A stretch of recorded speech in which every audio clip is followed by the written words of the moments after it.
বিশ্বনবী সাল্লাল্লাহু আলাইহি ওয়াসাল্লাম তিনি জানতেন না কিয়ামত কবে হবে, কারণ কিয়ামতের জ্ঞান একজনের কাছে আছে। চিৎকার করে পড়েন, তিনি কে?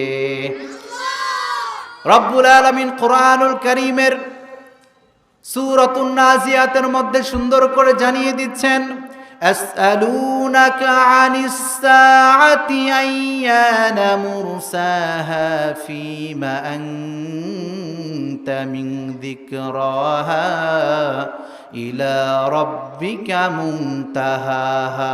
পড়েন আল্লাহু আকবার।